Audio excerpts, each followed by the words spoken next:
Olá, pessoal dos segundos anos do IFMT, eu sou o professor Renato e essa é a disciplina de Filosofia. No segundo bimestre, a gente vai falar sobre o conteúdo ética. E para a gente começar a nossa discussão, eu preparei 2 vídeos. No primeiro, que é este, a gente vai falar sobre as 2 principais teorias que existem para explicar a ética. Liberdade. Então vamos lá, o vídeo de hoje tem 2 partes. Na primeira, eu explico qual é a diferença entre ética e moral. E na segunda, eu explico, então, as teorias ética do dever e consequencialismo, que são, como eu disse antes, as 2 principais teorias éticas. A palavra ética, ela faz parte do nosso cotidiano. Quando a gente vê, por exemplo, uma notícia, um político fazendo algum desvio de dinheiro, a gente diz, nossa, esse político não tem ética. Quando a gente vê alguém mentindo, a gente fala, caramba, essa pessoa não tem ética, essa pessoa é antiética, o que ela está pensando? Então, a ética, de alguma maneira, ela já faz parte do nosso dia a dia, já faz parte do nosso cotidiano. Mas a gente precisa ter algumas coisas em conta, a gente precisa levar algumas coisas em conta para entender melhor o que ela significa. E aí, a filosofia nos ajuda nesse processo. Então, vamos lá. A primeira coisa que a gente tem que levar em consideração é que a ética tem sim a ver com o comportamento, as ações dos indivíduos, que são consideradas certas ou erradas, justas ou injustas, corretas ou incorretas, éticas ou antiéticas. Então a ética lida com isso, com comportamentos e ações das pessoas na sociedade. O próximo ponto que a gente tem que levar em consideração é a diferença entre moral e ética. Vamos começar pela moral. Moral diz respeito ao conjunto de regras, conjunto de costumes de uma determinada sociedade. É aquilo que aquela sociedade, num determinado período da história e num determinado contexto geográfico, vai considerar como correto ou incorreto.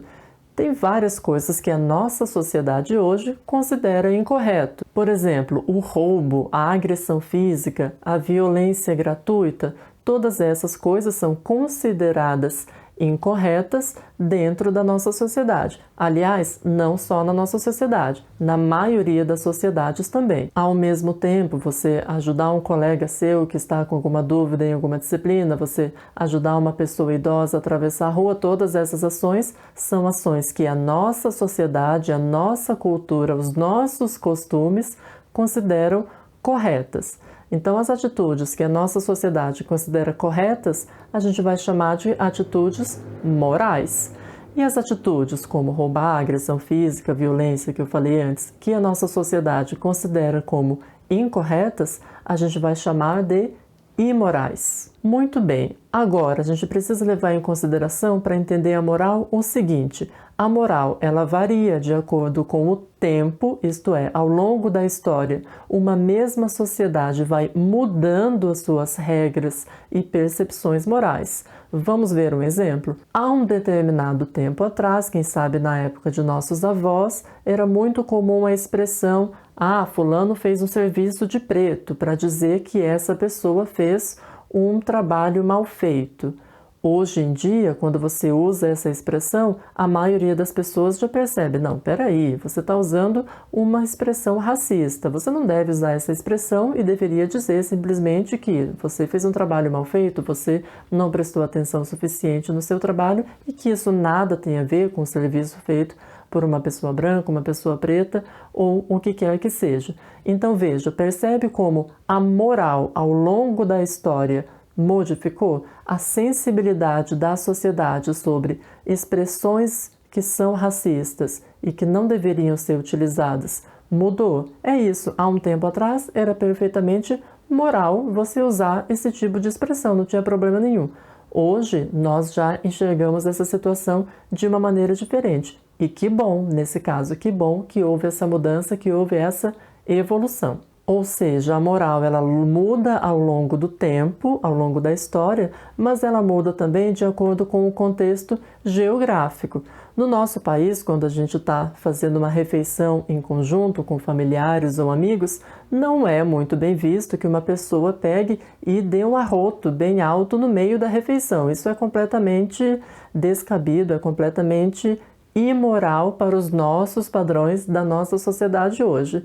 Não é assim em alguns outros países do mundo, percebe? Ou seja, o que na nossa sociedade é considerado incorreto, imoral, quando você vai para outras sociedades em outras partes do mundo, pode ser considerado moral e vice-versa. Você consegue pensar em exemplos de atitudes que, ao longo do tempo ou de acordo com lugares do país ou lugares do mundo, mudam a maneira como a gente avalia entre atitudes morais ou imorais? Muito bem, então a moral está relacionada aos costumes de uma sociedade sobre o que é considerado correto ou incorreto. Qual é a diferença, então, entre moral e ética? A ética também vai estar preocupada sobre os comportamentos corretos ou incorretos, mas ela não vai estar de olho nas regras da sociedade. A ética vai estar de olho em uma justificação racional. É por isso que a gente chama a ética de o estudo filosófico da moral. Ou seja, lembra que eu falei antes que do ponto de vista da moral, roubar é uma coisa errada? Então a gente pode dizer, dentro da moral, olha, de acordo com os nossos costumes, de acordo com as nossas tradições, roubar é uma coisa errada. Mas na ética, a gente vai querer saber o porquê disso. E é por isso que a ética é uma parte da filosofia, né? Afinal, é a filosofia que está sempre perguntando, questionando os porquês. A ética vai perguntar, peraí, roubar é errado por quê? Eu preciso ter uma justificativa, uma justificação.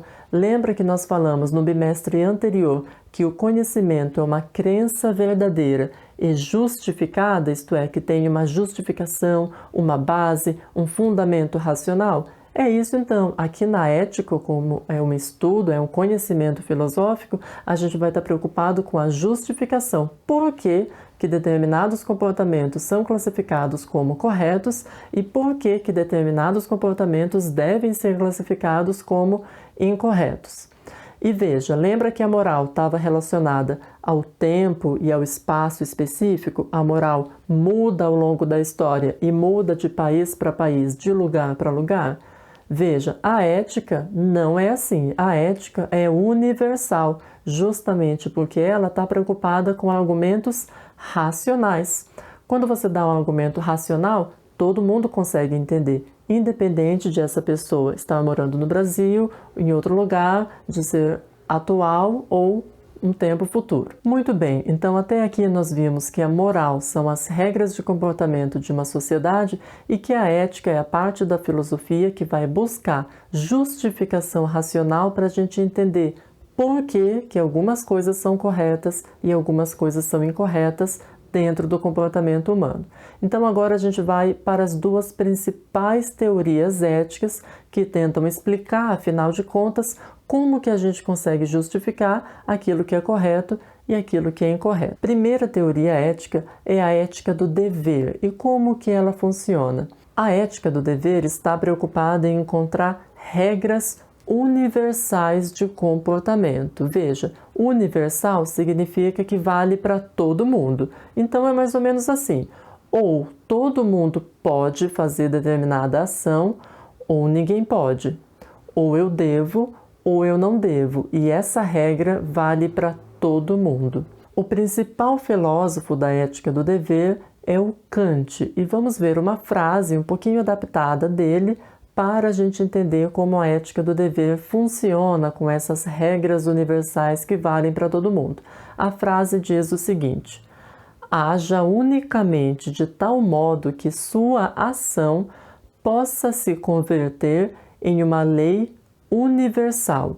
Então vejam só, as palavras-chave aqui são ação, porque a gente está falando de comportamento, de coisas que a gente faz, e a segunda palavra-chave ou expressão-chave é lei universal. Uma lei universal significa que é uma regra que vale para todo mundo, independente do tempo, do lugar, independente de circunstâncias específicas.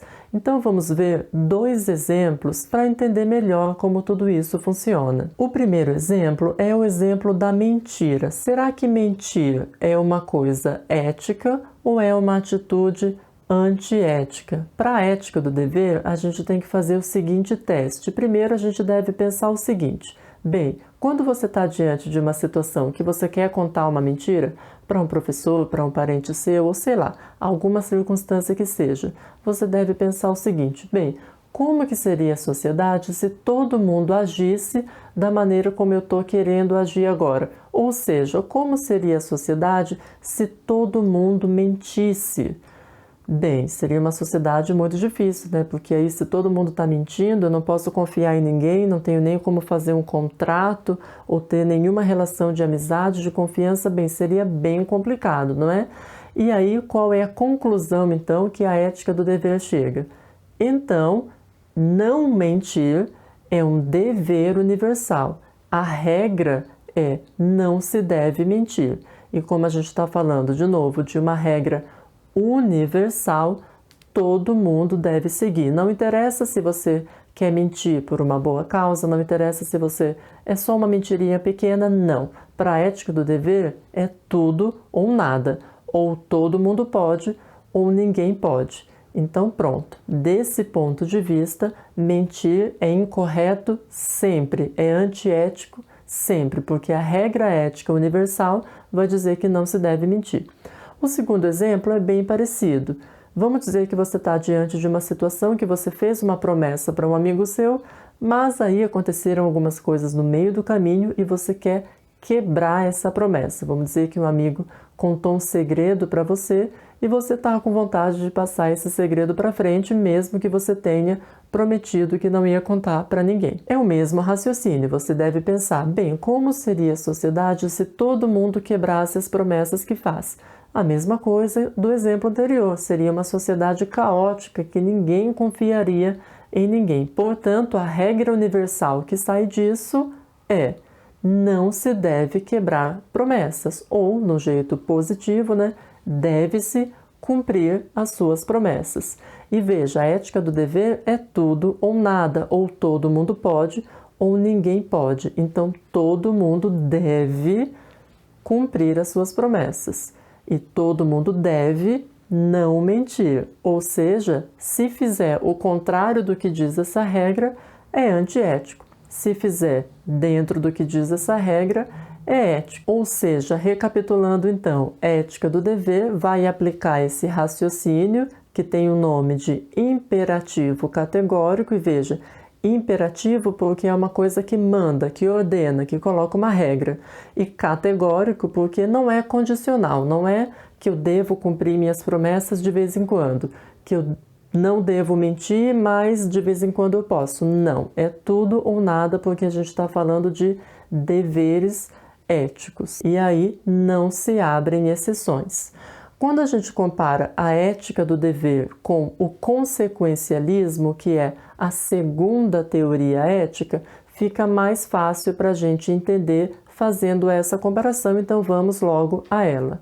Existem várias formas de consequencialismo e aqui eu vou falar principalmente sobre uma delas que se chama utilitarismo. Mas o consequencialismo, em geral, ele tem um pressuposto, que é o seguinte: o grande objetivo da vida humana é maximizar a felicidade, ou seja, aumentar a quantidade de felicidade e diminuir a quantidade de sofrimento.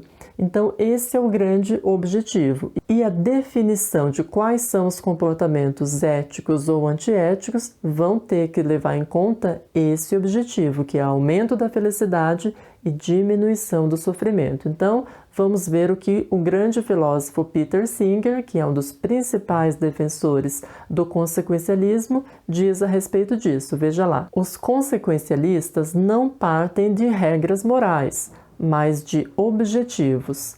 Avaliam as ações na medida em que favorecem esses objetivos. Então, duas palavras-chave aqui.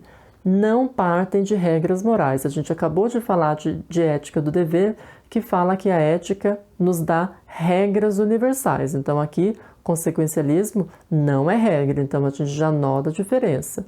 E a segunda palavra-chave é objetivos. E quais são esses objetivos aqui que eles estão falando?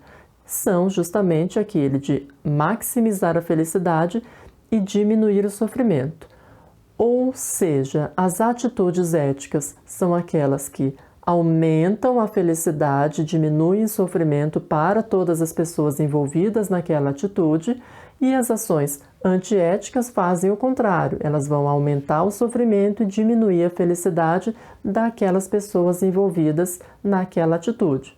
Agora veja, lembra que na ética do dever que a gente falou anteriormente, era tudo ou nada? Ou todo mundo pode, ou ninguém pode, porque a gente está falando de uma regra universal? Aqui no consequencialismo é diferente, a gente vai analisar cada caso separadamente. Você vai ter que olhar as circunstâncias daquele caso particular para você conseguir decidir se é ético ou é antiético. E aí eu vou utilizar o mesmo caso do exemplo anterior para ficar mais fácil da gente ver a diferença, que é o exemplo da mentira. Vamos lá então. Como eu falei então, cada caso é um caso. Lá na ética do dever, a gente viu que mentir é incorreto, é antiético, independente das circunstâncias, porque é uma regra universal, uma regra que vale sempre, o tempo todo.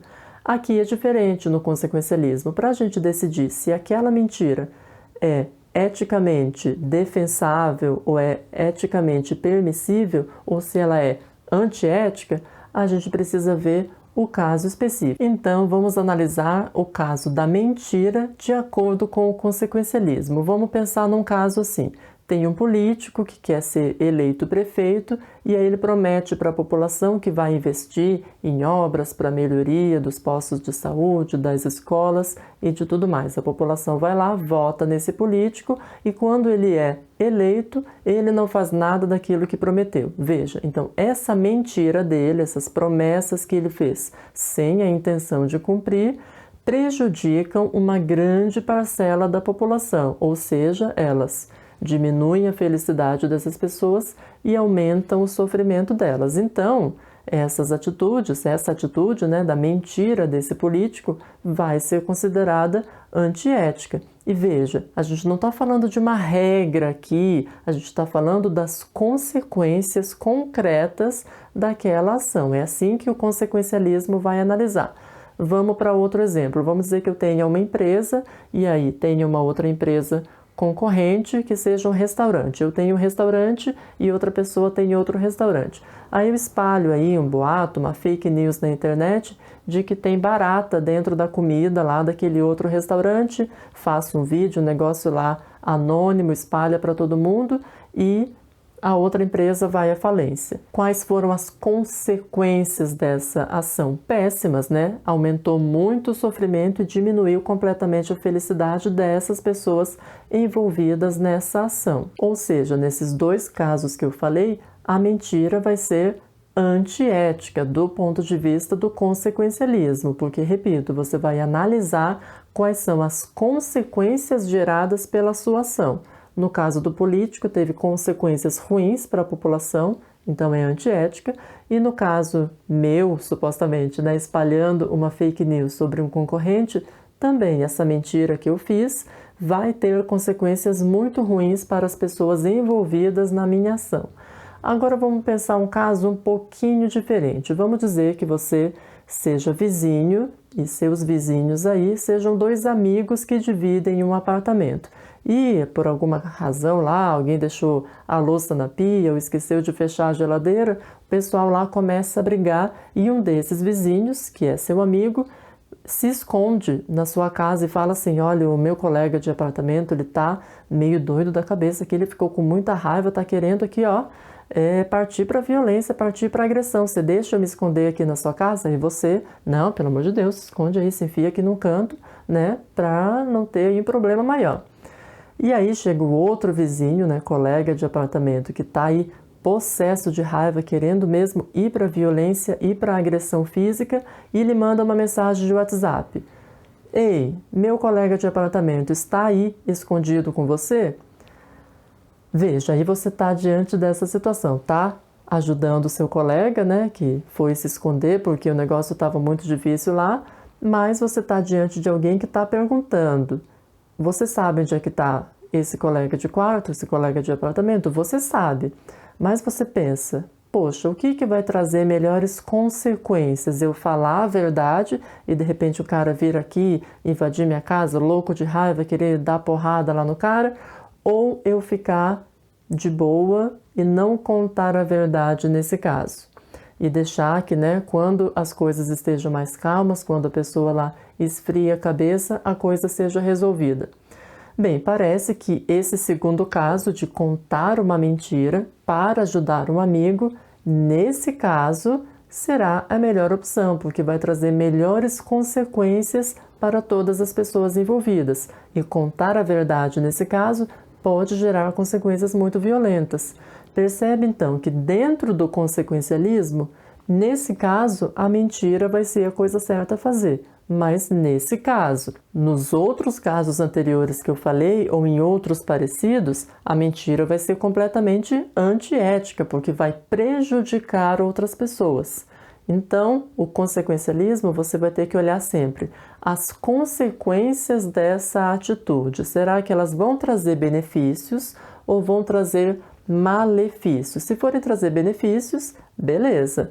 E veja, são benefícios para todas as pessoas envolvidas, não são benefícios egoístas só para você. Se forem trazer benefícios para todas as pessoas envolvidas, porque não é só para o indivíduo, é para a coletividade das pessoas que são afetadas por aquela atitude. Nesse caso, a gente terá uma ação ética. Se forem prejudicar as pessoas envolvidas nessa atitude, tiverem consequências maléficas, essa atitude, aí a gente vai estar diante de uma atitude antiética. Resumo do vídeo de hoje, então. Nós temos ética e moral. Moral está preocupada com as regras de comportamento de uma sociedade, os costumes, a cultura, e a ética está preocupada com justificação, com argumentos racionais para a gente definir o que é o comportamento correto e o que é o comportamento incorreto. E bem, existem várias maneiras da gente fazer isso racionalmente, com argumentos. Uma dessas maneiras é por meio da ética do dever, que vai nos dar regras universais, regras morais que valem sempre e para todo mundo e que definem o que é ético e o que é antiético.